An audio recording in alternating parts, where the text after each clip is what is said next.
everybody, this is Celeste, and it is Tuesday before Hurricane Milton's coming.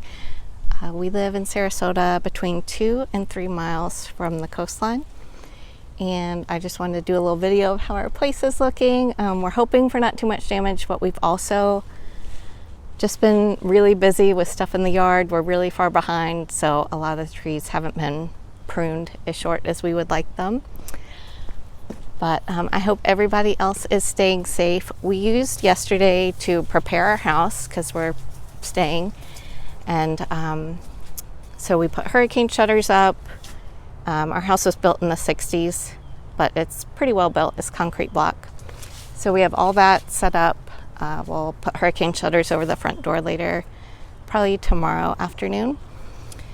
But today, one of my projects, since we have the house all taken care of, is to take down the orchids. So the orchids that are mounted on the trees will stay, but the orchids that are hanging, I'm going to take them down and bring them inside. I'm giving a lot of them a good soak first, since we do have air conditioning inside and it's drying. It'll dry out the plants. But we have a lot of old oak trees. These are live oak trees. They are probably 60 plus years old. I thought that they would never fall, but during Hurricane Ian we had 2 completely uproot, and the problem is when the ground's really saturated and then you have a really high wind, trees are a lot more likely to just come out of the ground. Our Dendrocalamus giganteus that was by the house also uprooted during Hurricane Ian, thankfully away from the house. And we have a bit of flooding already. So this is from the rain we got yesterday, which wasn't a whole lot. Sarasota County hasn't been maintaining the stormwater drains. So with Hurricane Debbie, a lot of people who are out of flood zones like we are actually had like 3 feet of water inside their homes, but that was just due to lack of county maintenance. It was a whole lot of rain at once, but people who aren't in flood zones shouldn't flood unless there's an issue. This is my Annona area. It's super, super weedy right now. Everything is weedy. I'm hoping to get caught up. This is all perennial peanut, but there's a lot of grass in the back where the peanut hasn't grown. I did get around to pruning the Australian white mulberry, so it's a lot shorter. This is a Potogo banana that fell with Hurricane Helene, which I haven't gotten around to cutting, but I'll probably cut that today, just leave it on the ground. Our county also did not pick up any storm debris from the last 2 hurricanes in our area, and we had quite a bit. We had neighbors who had trees fall. Our direct neighbor had a huge live oak fall, which has given a lot more sun to our jackfruits now. But none of that's getting picked up, so we have a lot of debris in the yard that if we do get high winds will move around a lot. But hopefully I can get Craig to come and help me prune some of the mango trees, just to open them up a little bit so they're not like a wall that's going to get pushed by the wind. I definitely smell jackfruits over here, so there might be some ripe jackfruits. I know we still have, see, that's my 2 jackfruit. Probably some of these can be picked today. And then I still have jackfruits also on the red morning. But this area used to be deep, deep shade. That's why there's nothing growing here right now. Because our neighbors had this giant live oak tree, and it came over into our yard, but that got totally uprooted with Hurricane Helene. So that's just laying there. It was on our jackfruit trees, but Craig and Courtney got all that pruned up and taken off. Oh, let's see. I was going to show you the red morning jackfruits. That's this one. They're not red inside, but it's a deep orangey red. We are hoping to eventually put in a big pond. We were going to put it up front, but we think we're going to put it in this back corner. I went down to Fairchild, Craig and I did, I think last month, and we got I think it's a cannonball tree with those pretty red flowers that cascade down the the trunk, and also got a sausage tree. So I was thinking about putting those back there. I know the sausage tree, I'm pretty sure it's toxic, so I didn't want to put it in the tortoise pen, which is the other area where I put kind of ornamental stuff. We lost this golden pillow seedling jackfruit with Hurricane Debbie and the flooding that we had with that.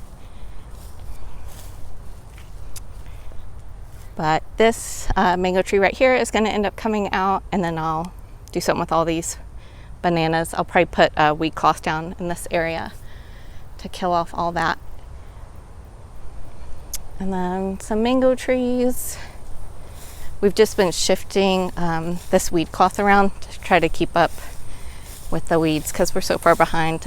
We've been redoing our guest house. It's been a really slow project. But this area, we got a grant from the USDA for high tunnel. So we are planning to put a high tunnel over here. We have to get that installed and everything by March 1st. So as soon as we get caught up enough, we'll order that, get it put up, submit that to get reimbursed. If anyone has gotten a high tunnel approved with them, we would love to know what company you went with too. There are like 3 or 4 that we've been looking into. This is where our chickens live. This is also where most of our guanabana trees, kaimito trees, a lot of our more cold sensitive trees are in here. Inga edulis is in there, cacao trees. We have a little mist house there, which held up great with Hurricane Ian, so we probably won't do anything with that. We did end up getting the lychee mite again, so we need to come out and spray sulfur. I don't think there's any on this heck yet, but I saw a lot of damage on the sweetheart yesterday.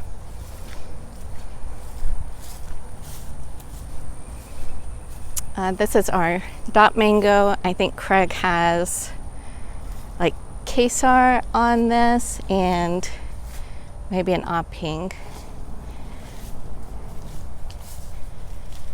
We lost our big gem longan with Hurricane Debbie, which is really sad. I really like that. That was from Wayne Clifton, so I'm sad to lose that. We also lost this struggling Puteria egg fruit. I can't think of the right name right now, but the Trumpo canistel. We lost that too. This is another longan. This is Buq, but I don't like it quite as much as Big Gem, so I'm hoping I can find a replacement from somebody else who has Big Gem. This is the tree that has the lychee mite. You can see the little bumps there. And again, just spraying wettable sulfur is a really good treatment. I'm probably gonna come through after the storm and pick a lot of the branches, prune them back that are really bad, and burn them. Yeah, like over here, the damage is getting worse on there, and then on here you can see we're starting to get the red velvety undersides. But it's just something that has to be managed here because they didn't work on it quick enough to get it eradicated. This is our dream Annona. Some little fruit starting on it. I don't hand pollinate anything in our yard, so it just is what it is. I'm sure we could get a lot more fruit with a lot more seeds in it if we pollinated. And this is an oak tree we're not sure we'll end up falling next. There's honeybees living inside of it, and then they were just like in one part. They've been there since we moved here in 2011. They were much more Africanized than they are now. They're pretty chill now, but it now goes all the way through the tree, so that has us concerned, that the whole center is hollowed out. But hopefully it will make it. I have a lot of different gingers planted under this tree.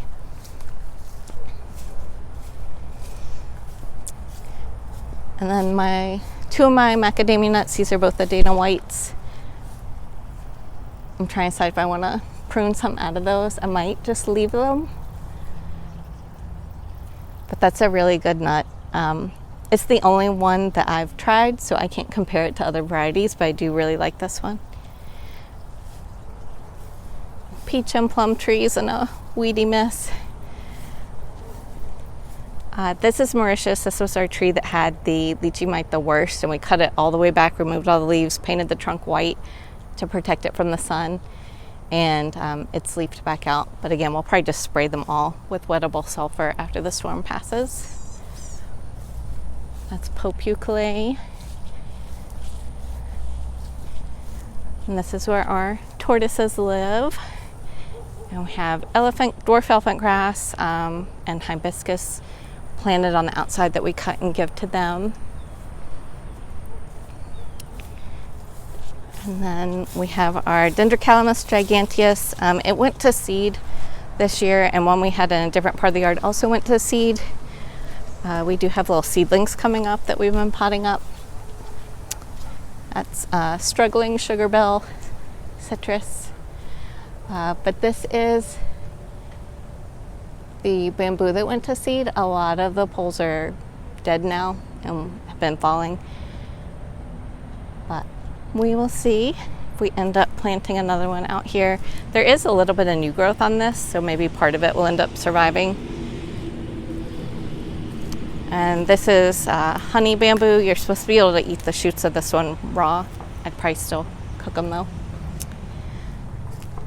But I guess the tortoises are all hunkered down. I'm probably gonna bring the smallest one inside. I usually do that for storms, just in case something were to fall on him. He's a little tiny to be out all alone. But let's see if they're in the house. Oh, he's sleeping. They're both sleeping. So that's good. They're up.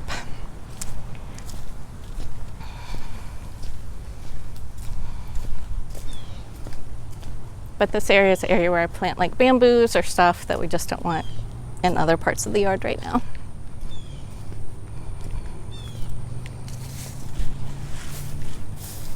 And there's jujube, more mangoes, more lychees, and then all of our sapodilla trees.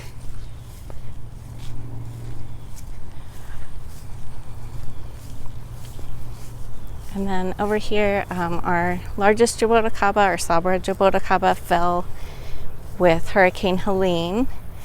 It also uprooted the opposite way with Hurricane Ian, so it's strapped right now. And then I have two smaller Sabras. And then I'm probably gonna take the top out of this guava today. You can see we have all of our hurricane shutters up. It gets really dark inside. We do have a few clear panels, like in restrooms and stuff. And the dragon fruit, these fell over with Hurricane Ian, so we'll see how they do. There's some fruit on some of them. And this is our Cecropia tree, which froze to the ground. I think it froze back to like maybe 2 feet high the January after Hurricane Ian. So almost 2 years ago maybe, but it is really, really tall right now. So I don't know. Let me know if you think we should prune this back.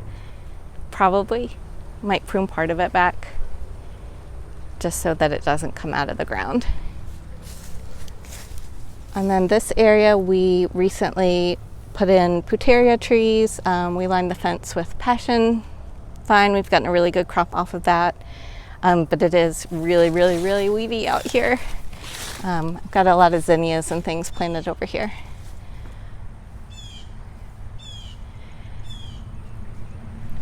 And then our neighbor's privacy fence fell over here. We've had so much wind the last couple years, but I think she's planning to take that down. We're helping her take it down a little bit at a time as we can. And then Monstera deliciosa. I've got white sapotes.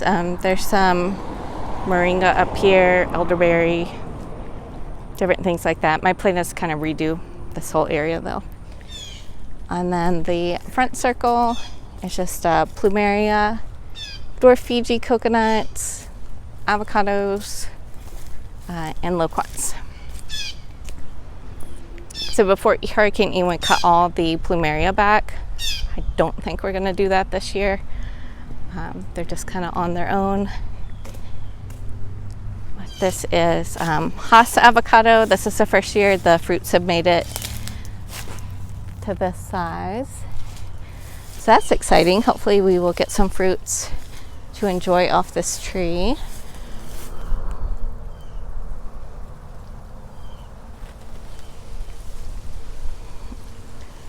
And then